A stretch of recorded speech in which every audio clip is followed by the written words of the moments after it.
Have you ever woken up, grabbed your phone, and within minutes you're already scrolling through Instagram, Reddit, or even just gone straight to the hub?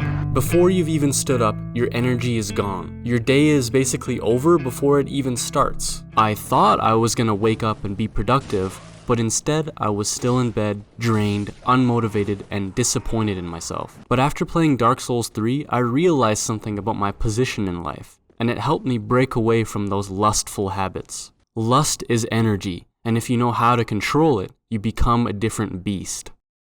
The problem wasn't my discipline, the problem was how I was spending my energy. Mike Tyson didn't have sex for 5 years at the peak of his career. He believed it made him a monster in the ring, more aggressive, more powerful, more unstoppable. He knew something that most men today don't. And lust isn't just a sexual thing either. It's what happens when you keep feeding an urge instead of mastering it.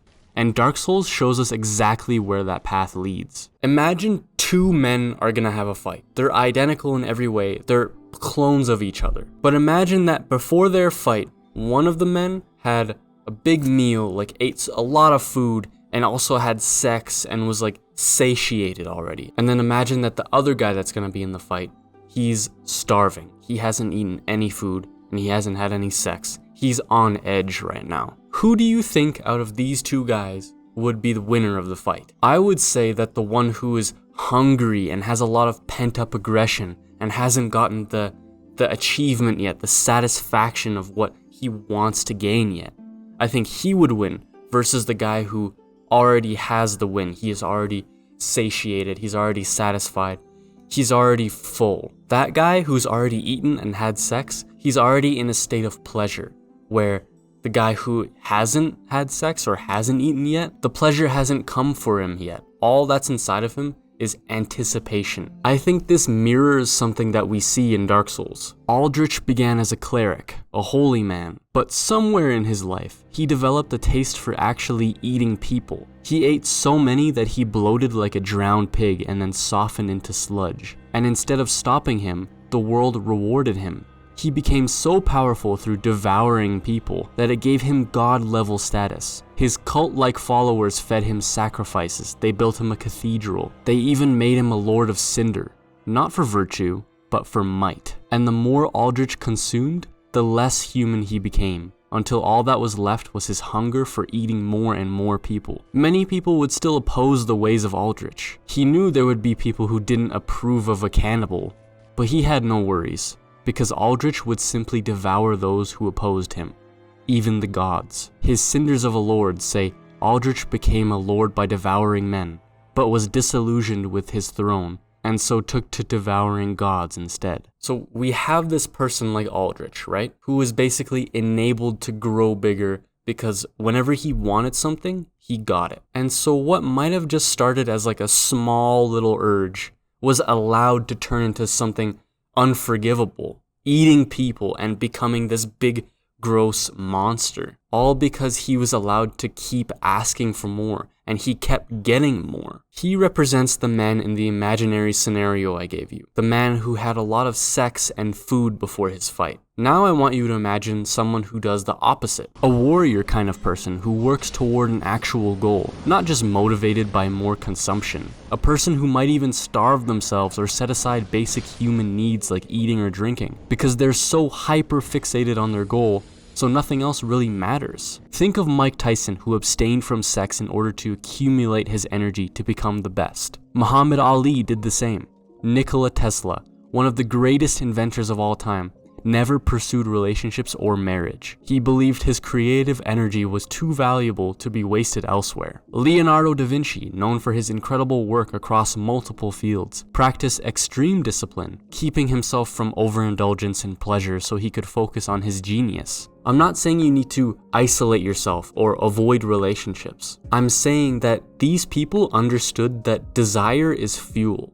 Lust can be fuel, and they just chose where to spend it. This isn't about killing desire or lust. It's about not letting it leak everywhere. In the case of Dark Souls, think about us as the player, the Ashen One. Our goal is to link the fire, right? And in order to do that, we need to focus and do everything in our power to get stronger, because we have a lot of powerful opponents in our way. Knowing this, we wouldn't stop to hang out and flirt with the Firekeeper. We just get what we need and keep going. We don't let little urges distract us. We keep moving toward our goal in any way we can, whether it's getting more souls to upgrade our stats, or getting materials to upgrade our weapons, or searching for a heavier armor set. Everything helps us toward reaching our goal of linking the flame. We don't even have time to think about little urges. We're too busy. And that's why when it comes time for the fight between us and Aldrich, it might be tough because Aldrich is strong, but we're stronger because we have a soul of fire. Aldrich became strong, but his lust for power and cannibalism trapped him there.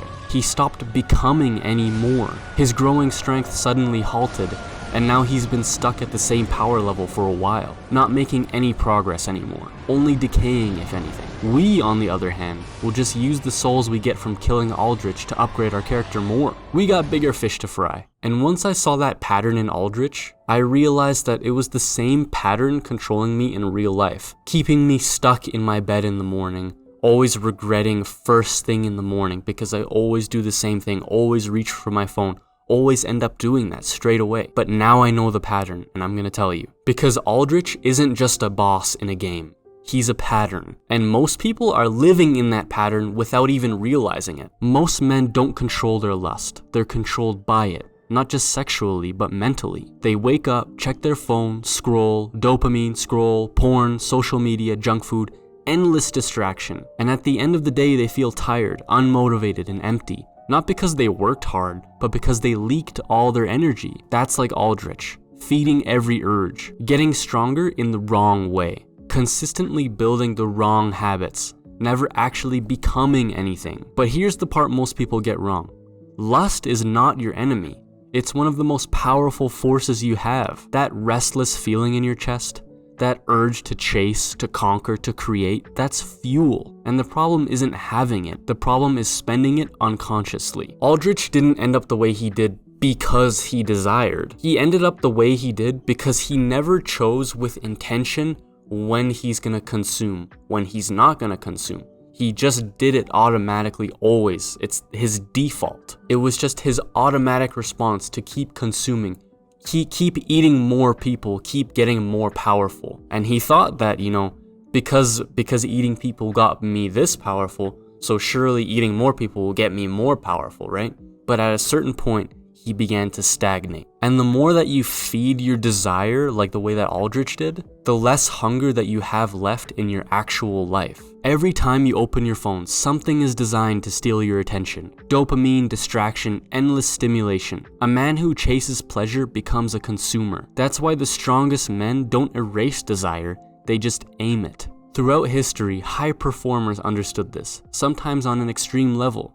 Athletes, warriors, creators, inventors, they didn't think sex or pleasure is evil, but they did know that energy is finite. Napoleon Hill talked about this in his book, Think and Grow Rich. He called it sexual transmutation, redirecting desire into focus, discipline, and creation. The same energy, but in a different direction. This is why, although maybe a little extreme, it kind of makes sense why Mike Tyson, like the same guy who has like a picture of cocaine on his nose, who probably knows a thing or two about overindulgence, also knew the importance of sexual energy and redirection. He didn't have sex before his fights, not just to be cute, but for a reason, and that reason was sexual transmutation.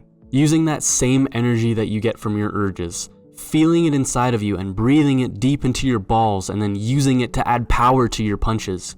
Using your urges to give you a boost of energy instead of falling for it again and watching some adult videos on your phone, and then feeling like an idiot and like energy drained. You can actually use it to your advantage. Using lust to your advantage is like buffing your sword in Dark Souls, like applying fire to your sword.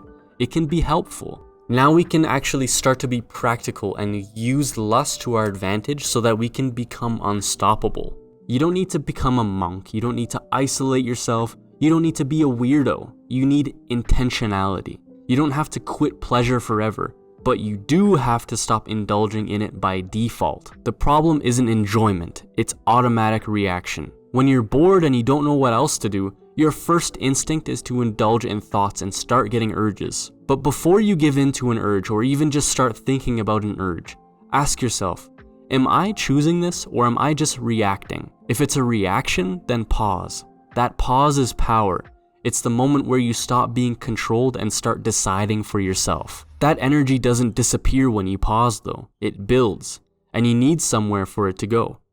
Every man needs a transmutation outlet, a place where that restless drive can be turned into something real. Training or building a business, creating content, studying a difficult skill, writing, fighting, lifting. When the urge hits, you redirect it. Same energy, but a different outcome. Real discipline isn't about saying never again. It's about choosing to not yet. The Ashen One doesn't rest forever at the bonfire. He rests so that he can keep moving forward.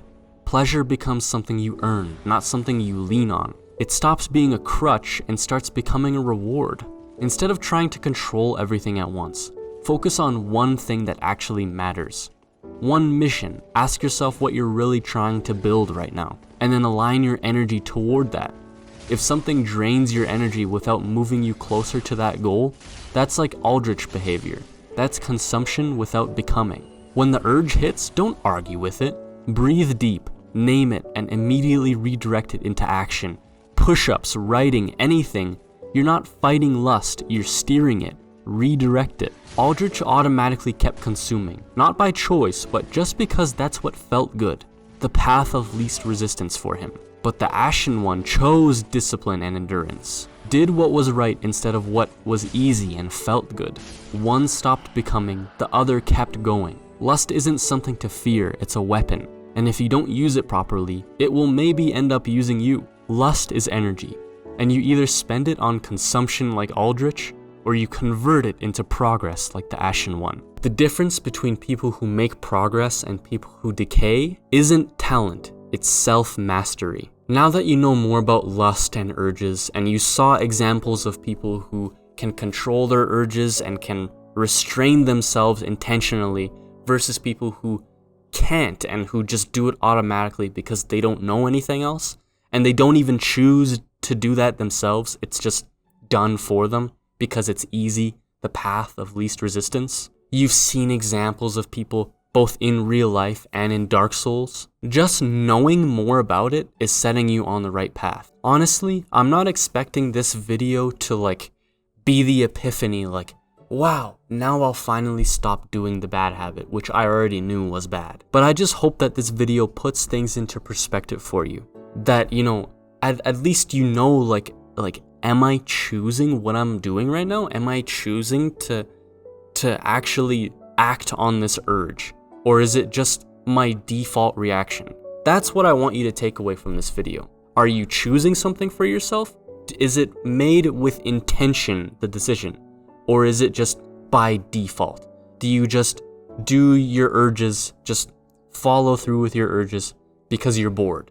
Do you just watch porn because you're bored and you got nothing else to do? Well, then get something else to do. Get something better to do. Keep going. Just keep trying your best. And just have this in your head at least now. I really hope that this video can help someone. If you like Dark Souls and self-improvement, I have a free community that you can join. It's just the link in the description. I also have a new course that I've created where you can fix your life but explain with Dark Souls. And I'm not forcing you to look at either of them, but just if you're interested, then I would consider just take a look at the link in the description. Take care, guys. Don't you dare go hollow.